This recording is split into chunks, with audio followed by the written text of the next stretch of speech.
तुमचं साहित्य वाचून तर एक पिढी दुसरी पिढी सुद्धा आता ते पॅटर्न जो आहे तो केलेला आहे. आणि मग मनात खूप प्रश्न येतात की ही सगळी सुरुवात झाली कशी, म्हणजे तुम्ही याकडे वळलात कसं. तो एक आम्हाला प्रवास जाणून घ्यायला नक्की आवडेल. आणि मग पहिली कविता तुम्ही कोणाला ऐकवली होती, तुम्ही सगळेच तुमच्या ज्या आठवणी आहेत त्या आम्हाला सांगा. नमस्कार. तुमच्या आधी सगळ्यात आधी तुझ्या वाचन कट्ट्याच्या सर्व उपक्रमांना मला आपली शुभेच्छा.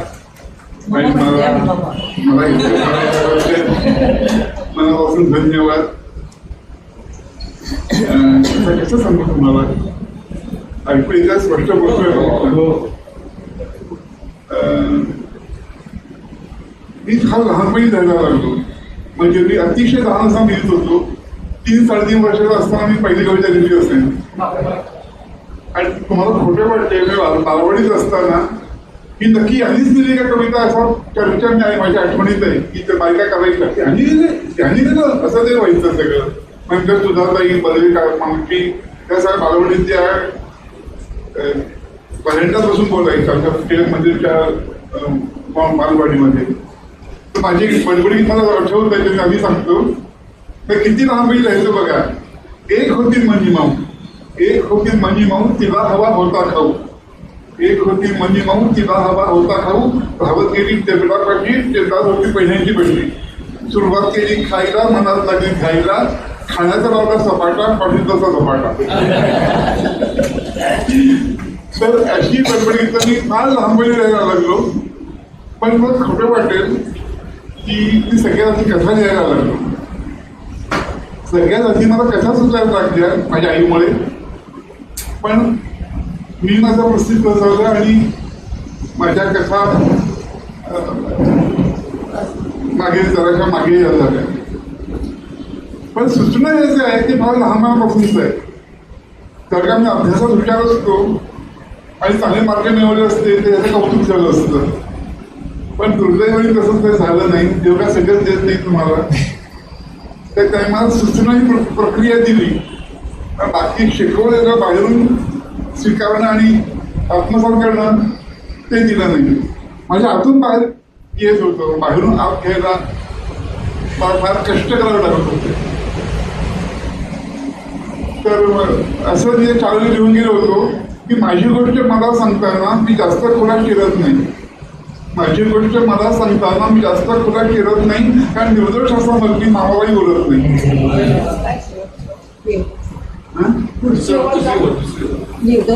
निर्दोष असा उलट नाही. तर पण गोष्ट लिहिताना माझं मी खूप प्रामाणिकपणे लिहितो. जास्तीत जास्त डिटेल द्यायचा प्रयत्न असतो. आणि माझी सगळ्यात पहिली कथा मी 12 वर्षाचा असताना किशोर मासिकात छापून आली. मला खोटे वाटेल गोष्ट लिहिल्यावर ती पोस्ट कशी करायची हे पण मला माहीत नव्हतं. मी ती कथा घेऊन विलेपार्ल्याहून दादरला गेलो. दादरहून बरळी नाका चालत गेलो आणि किशोर मासिकाच्या कार्यालयात ती पहिली कथा दिली तो दिवस. आणि ती कथा वाचून ज्ञानदा नाईक इतक्या भारावल्या की ही कथा कोणी लिहिली असं त्यांनी ऑफिसमध्ये विचारलं. आणि मला अतिशय सुंदर पत्र लिहिलं की मुला तुझ्यात एक लेखन कळलेलं आहे आणि तू ते लिखाण कधी रडू नकोस. असं लिखाण मी कधीही वाचले असं त्या पत्रात उल्लेख होता. मग हे पत्र आमच्याकडे काय वातावरण असेल असं मला वाटतं. संध्याकाळी माझी बाई डोक्याला हात लावून बसले. त्यांच्या शेजारी माझी आई. का अरे लिहून तर पोट भरतं का? आधी तुला अभ्यास जमत नाही, तू अभ्यासात रमत नाहीस आणि ते जर घ्यायला लागला तर तो पुढे कसं होणार. इतका विरोधाभास माझ्या आयुष्यात होता. आणि जेव्हा विनाचा प्रकाशित झालं तेव्हा एकदम समीक्षकांनी असं त्यात लिहिलं होतं की कोकणाच्या कवितेचा मूळ स्थायी भाव काय आहे ते विरोधाभास. त्यांच्या कवितेत विरोधाभास असतो. पहिल्या 2 ओळी वेगळ्या असतात आणि त्याच्या विरुद्ध 2 ओळी सांगून ते आपली भावना व्यक्त करतात. पण विरोधाभास म्हणजे आयुष्यातच होता. मला आता सुसंगत सांगता येणार नाही बहुतेक, पण माझ्या आयुष्यात प्रसंग असे घडले की मला कधी विलक्षण वाटतं की याच्यासाठी माझी निवड झाली. कथालेखन हे उपजत होतं माझ्याकडे माझ्या आईमुळे. माझ्या आईला आयुष्यातल्या घटना सांगायची सवय होती. काय सोचलं, काय बघितलं, लोक कसे वागले, हा कसा वागला, गरिबी असताना काय झालं, सासरचे लोक कसे होते, माहेरचे लोक कसे होते, हे इतकं डिटेल सांगायची आई की ते आत्मसात करता करता माझ्यात ते उतरत गेलं. माझ्या कथामध्ये कायम स्त्री व्यक्तिरेखा प्रभावी असतात असं लोक म्हणतात आणि खरंच आहे ते. मग माझ्या आयुष्यात स्त्रिया आल्या तर अशाच झाल्या. माझी आई काय, माझी बायको काय, माझ्या बहिणी काय, प्रत्येकाने आपापल्याकडे इंटरेस्ट पाहिजे दिली. पण मी काय सांगत होतो की कथा लिहायला त्यामुळे माझ्या आयुष्यात सुरुवात झाली. माझ्या आईचं बालसंग पण नव्हतं आणि माझ्या आई काऊची उंची गोष्ट रंगून रंगून वाटायची. आणि माझ्या आयुष्यात प्रसंग असेच घडले. तुम्हाला एक आठवण सांगतो, तुम्हाला नक्की आवडेल. साधारण पहिली दुसरीच कळलं की हा ढळ आहे. मग माझी अशी ट्रीटमेंट सुरू झाली. पण का मी दिसायला धामीट फार गोड होतो. अरे मस्त डोकसूर, उंच, गोरात पान, खाली डोळे आणि खूप निरागस दिसायचं असं तेव्हाचे लोक म्हणतात. तर तो कौतुकाचा विषय होता की हा दिसतो कसा. पण तेव्हा एक पद्धत होती की मुलं पाहुणे आले की आधी विचारता हा करतो काय. आणि अभ्यासाचा विषय सगळ्यात आधी काय रे कितवीत आहेस, इथपासून सुरुवात की आमची रवानगी मागच्या अंगणात. तर साधारण 7वीत 8वीत असताना 7वीत 3री ते पहिल्याची नापास झालो. ते खपून गेलं. पण 7वीत पर्यंत परत नापास झालो, 8वीत परत नापास झालो. मग आमच्याकडे टेन्शन आलं की अरे 3रीत नापास झाला, सांभाळून घेतलं. आता 8वीत आल्यावर परत नापास झाला. आणि तेव्हा आमचं विलेपार्ले खेडगाव होतं. आता असं भरभराटीचं शहर नव्हतं, खेडगाव होतं. 4 गल्ल्या होत्या, एक मेन रोड हनुमानचा रोड होता. बाकी सगळं मिलमिलचे दिव्यांचं साम्राज्य. आणि त्यात विलेपार्ल्याच्या मार्केटमध्ये साठ्याचं दुकान होतं. साठ्याच्या दुकानात खरेदी करणं म्हणजे अख्ख्या पार्ल्याचं प्रेस्टिजियस. मग काहीही घ्यायचं नाही साठ्याच्या दुकानात. साठ्याचं दुकान फार परोपकारी माणूस. हा खरंच म्हणजे अण्णांचा आठवडा मला अजूनही हेच वाटतं, विजय स्टोर्स. तर अण्णांच्याकडे सकाळी 8 ते रात्री 8, 7चं दुकान बंद व्हायचं. 7:30 दिवाळीच्या दिवसात म्हणजे 7 दुकान बंद. पण सकाळी 8 ते संध्याकाळी 7 वाजेपर्यंत सतत गिऱ्हाईक असायचं. आणि अण्णांनी एक फार छान उपक्रम सुरू केला होता.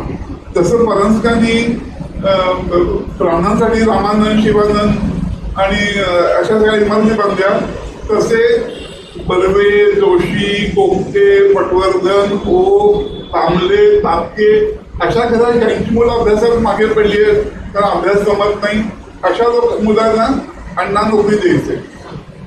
त्यांची पोटाची व्यवस्था करायची. त्यांना महिन्याचं त्यांचं हे फुकट मिळायचं. आणि प्लस वर्षातनं एकदा हरिहरेश्वरला 3 दिवस ट्रिप घेऊन जायचे. बाकी वर्षभर त्या मुलांनी तापके, कोकटे, पटवर्धन, जोशी कोण असतील त्यांनी हाफ पॅन्ट घालायची आणि हाफ बनियन घालायचा आणि दुकानाच्या गेटवरती भरायचं. आणि ज्याची जशी ऑर्डर येईल त्याच्या प्रत्येकाने एक आपण पुढे जाऊन तेव्हा होम डिलिव्हरी नव्हती, पण सामान भरणं पोट्यातनं काढून. आणि मला नेहमी त्या हाफ पॅन्टचा जाम पिटकारा होता. तर जेव्हा मी 8वीत नापास झालो आमच्याकडे खूप चर्चा झाली. आणि असं काही असं होणार कसं हा पिकलाच नाही तर. आणि शिक्षणाच्या दिवसात पर्यायच नाही असंच ते चित्र होतं. आणि वडील मला एक दिवस एकदम वाईट डोक्यात राग घालून घेतली. मला सायकल बसवला आणि अण्णांकडे घेऊन गेले. आणि अण्णा त्याला तिकडे ठेवून घ्या. अण्णा एकदम विचारलं काय रे. तर मी अगं अभ्यास दिवस जमत नाही, आता अभ्यास करायचा पण नाही. बरोबर मी टवाळ्या करणार पण नव्हतो. म्हणजे लोक काय म्हणतात ते वाया गेलं असं काही नव्हतं. मी छान चित्र काढायचो आणि चित्र काढायला रमायचंच होता. माझं काही ना काही चालू असायचं. पण ते पण तरी बोल करत नाही ना. तर अण्णा इथं माझ्या बघायला लागले. मला अजून अण्णाची ती मेसेज आठवते. तर अण्णा मला काय रे अभ्यास करत नाहीस, काय आपल्या वेळ असते यार, काय बोलणार. मी म्हणत नाही त्यांना अभ्यास आहे की पावसाला बोललो मी, वेळ मारून दे मी. अण्णा मला असे बोलू नकोस, काही करू नको, जरा सुशांत दे असं अण्णा म्हणाले होते. तो करेल अभ्यास, पण तो काय समजा नाही मला पुढे आयुष्यभर. पण अण्णा तेव्हा एक अपमानास्पद फार लहानपणी तो प्रसंग अनुभवला आणि घरी आलो. पण नियती कशी असते, परमेश्वराची कृपा कशी असते. मग ते रडत खडत मला शिक्षण थोडी सोडलं, मग घर सोडलं. सांगणार नव्हतंच. मग माझं असं आलं. 6 प्रकाशकांचे पुस्तक नाकारलं होतं. माणूस प्रकाश मागणारे ह्या कविताच नाहीये, हे नुसते विचार आहेत. तुम्ही लगेच घाई करता पुस्तक छापायचं. असं सगळ्या ह्याच्यात असं आलं. आणि विलक्षण म्हणजे पहिल्याच 6 दिवसापैकी चुणूक केली काय आहे. लोकांनी असं पुस्तक उचलून धरलं. आणि तुला खोटे वाटेल, 98 साली परांजपे हायस्कूलच्या स्नेहसंमेलनाला मी प्रमुख म्हणत असतो. मी प्रमुख पाहुणे 94 साली परांजपे हायस्कूलच्या स्नेहसंमेलनाला मी प्रमुख पाहुणा होतो. आणि चीफ ट्रस्टी म्हणून अण्णा बसले होते शेजारी. आणि त्यांचा असं सत्कार झाला. मी अण्णांना म्हटलं, अण्णा तुम्ही माझं बालपण नाचवलं. आमच्या घरी कायम म्हणजे असं मनात बोललो की कायम मला ही धास्ती होती की आई मला दादाला तिथे नोकऱ्या लावते आणि हातपाय घालून मला तिथे बोलावं लागेल. आज तेच अण्णा आणि तोच मी. असे नाट्यमय प्रसंग माझ्या आयुष्यात अनेक घडले. त्यामुळे माझ्या कथांना एक वेगळा त्रास येत गेला. आणि मग कथा नोकरीमध्ये लिहायची असेल ना तर मला माझा तुम्हीच सांगतो, डायरी लिहायची सवय लावा. अख्खा दिवस कसा गेला अतिशय निर्लज्जपणे लिहायचं. काय झालं, कोणी अपमान केला, मी कोणाचा अपमान केला, काय कमी पडलं, काय जास्ती झालं, कोण कुठे भेटलं, कसं भेटलं, कुणाचा ड्रेस आवडला, कोणी शर्ट आवडला. अतिशय मोकळेपणे तुम्ही जर काही डायरीला लागला तर तो मोकळेपणा तुमच्या कथेत येतो. आणि मी बरेच वर्ष डायरी लिहित होतो. टीव्ही बंद केलं म्हणजे डायरी लिहिणं बंद झालं. मुळात त्यांची स्मरणशक्ती एवढी आहे आणि त्याच्यात त्या अमुक दिवशी तू असं केलं होतं ते लिहून घ्यायचं. मग वैताग आला होता मला. आणि गावाजून 23 मिनिटं. आणि अजून म्हणजे मकर रास, ती मकर रास तर निराश व्हायला तत्परच असतात ते. आणि आपण सगळीकडे झगडत असतो, आपण उत्साह नाही होईल पण त्यांना ह्यांचं असं म्हटलं बंद करायची डायरी. इतके वाजता हे आणि तितके वाजता ते, ती बंद करायला लावली. तर त्यामुळे पण त्यामुळे कथा लिखाणाला खूप मदत झाली. आणि कथेला पहिल्यापासून प्रोत्साहन मिळतच होतं. म्हणजे ते नेहमीच ते लोकांना फार आवडायचं.